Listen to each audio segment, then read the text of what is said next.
Hi everybody, Brian here from quantlabs.net. All right, let's start getting into something of interest. This is the Fed data analysis from the St. Louis Fed. I've gone and done these numerous times. These are the results of what gets saved. We get a text file. We also get a PNG file as well. There's two scripts that I have that I run to download what I'm about to show you. All right, so let's just start off in alphabetical order with everything that we can speak of. So the first thing we need to look at is the continued claims uninsured. Now you can see here it goes all the way back to sometime, I'm going to guess, in the 70s. Not quite as low, but it's low enough where we do have instances of very powerful statements of how the economy is doing just from an unemployment standpoint. Also, like I said, we have the ability to download the data. If, my fetcher will, actually it's a big file. There's another way to do that. So load up my spreadsheet here. Okay, so it's got to go to the right directory. Get over there and then I'll show you the files. Now, once upon a time I did courses on this, but I discontinued doing that because I didn't realize how valuable this information is and the amount of time it takes to run. And I'm just looking for my PyCharm. Here we go, the PyCharm projects, and we are looking for this one. Okay. So in here you will find, no, I just showed you the raw data. So in this case, I'll show you the one I just showed you. That should be a CSV. Yes, it is. Okay, so it's going to load it all up. So here's the data, raw data. That is. Let me just see if I can load it up in a spreadsheet instead. Just load that file back up again in a spreadsheet. This one here, the CSV, common separated value, and okay, you know what? I'm not going to worry about it. Yeah, let's not give a rat's ass about that. Okay, so we just showed you the unemployment. Apologies there on the other one. Now, this is an important chart because this is hard, durable goods that are manufactured. You can see it's trending up, which is obviously pretty good. So under Trump, things have radically improved. It's pretty well since the early 90s. It hasn't hit this peak except for this weird anomaly I can never explain. But you can see, I would say pretty close to historical, that new orders for durable goods is very, very strong under Trump. Again, these are numbers that you cannot deny. Also, the GDP continues to grow, which is good. Slight dip there in the 08 financial crisis. Industrial, can't remember the name of this chart here. Industrial production index dipped, came back. So it has been hitting tops, and I personally think that these are really good, healthy cycles to keep the economy going and shake out the weak players and so on and so forth. So it's looking pretty good so far, but again, historically, this could be the top and things could maybe go back down. We don't know, obviously, at this point. So next chart here. This is the industrial production business equipment. I really don't think this is as strong as you'll ever get because starting probably even here or here, a lot of this type of product is basically, let's say, just manufactured elsewhere outside the States, maybe Mexico or Asia. So as long as the demand is there, the trade wars may have very insignificant impact on the U.S. because if production does come back to the U.S., it could be a good thing as long as that demand is maintained. But that's a tough one to to pull off, if you ask me. Production durable consumer goods, again.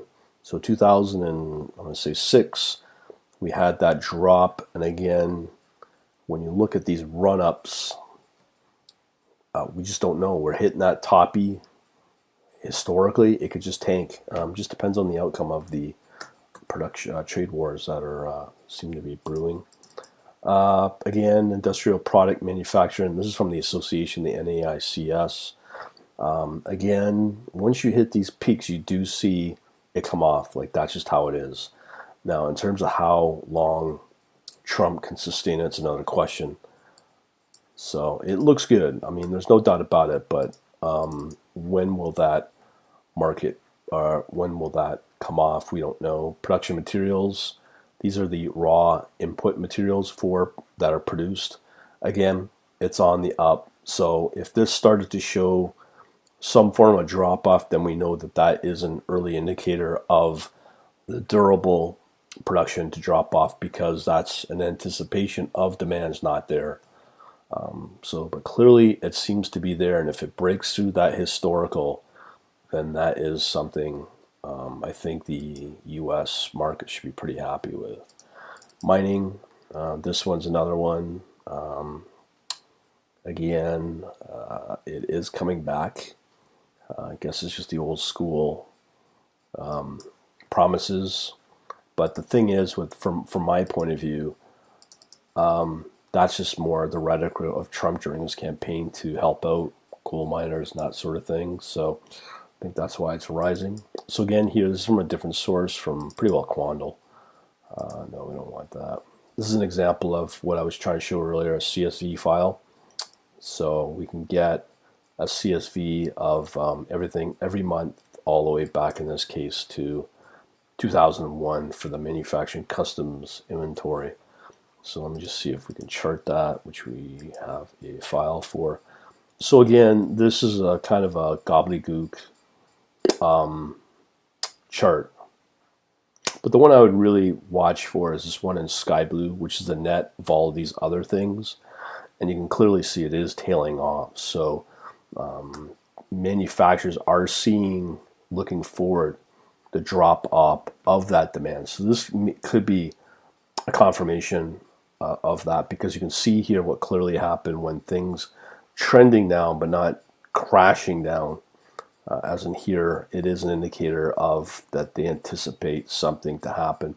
And when you also look at the historical here, this is the confusing part. The levels is not as high as it was in 2007. So go figure there. So all this data coming from the Fed is, do we believe it or not? Import, manufacturing, important. Again, manufacturing import index. So manufacturing import of product for manufacturing is dropping again as well.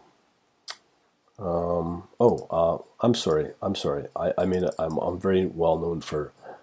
It's not confidence. This is inventory. So when it's dropping off, that's actually potentially a good sign, because as they manufacture product, they have an inventory on hand, and if it's dropping, that can be interpreted that for whatever inventory they carry, that it gets sold off without discounting, as opposed to here, manufacturing probably stops and they're able to work off of all those inventories even without manufacturing, because they can sell off what they've already made.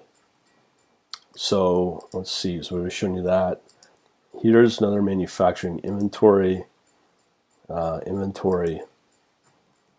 So again, when you start to see the spike of inventory working up, that's not a good sign, because they're making product, but yet it's not getting sold fast enough. So once it starts working down, which is what you want, that's the better direction you want. But you can slowly see it's trending up since, I'm going to estimate mid 2016 or 2015, where they're not able to sell enough product fast enough as it just trends up and that inventory is being built up. Export, this is going to be an interesting one.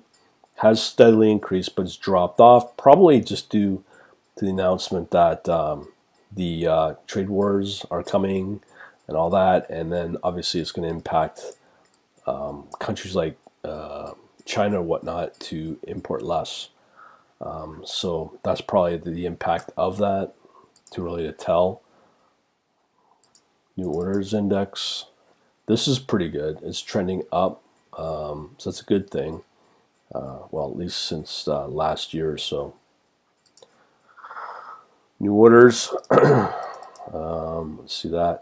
That's peak again. Not quite peak, but again, another raw file.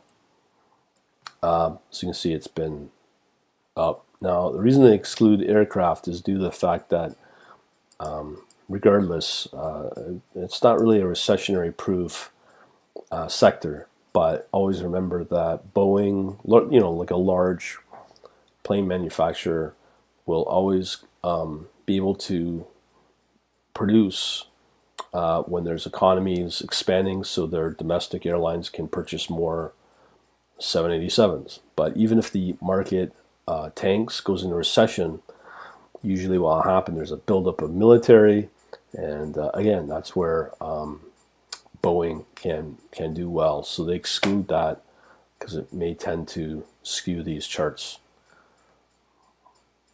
But again, once you hit these peaks, it may chop a little bit and then just fall. And you can see at what points that those happened at. PLTTL is non-farmer payroll.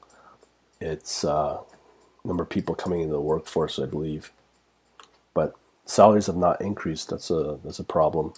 These are building permits. Again, see how far it's dropped off in 08, 09. It's worked its way up, nowhere close to historical. So you could interpret that, let's say before easy credit, and this time where it did shoot up, but a lot of these are going to be shot or increased because of easy credit, and all you need is your dead grandma's signature to get as a co-signer, and you got yourself a house. PMI is an important one. There's the raw chart again. PMI chart.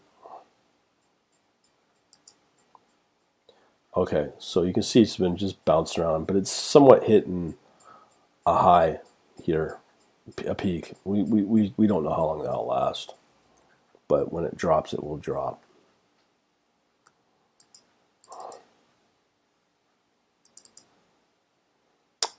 Okay, university consumer sentiment. This is an important one because it's how the consumers feel about themselves, and that will help drive spending. That's how they feel about their job as well, if it's secure or not. I think this is the unemployment rate again. Yeah, so you can see here we've hit lows since the late 60s, and where it's even lower after World War II. But that's pretty strong. And I think that is it for all the charts. Okay, yeah, I believe that's all the charts that you'll be able to see from the Fed. And we shall talk to you later.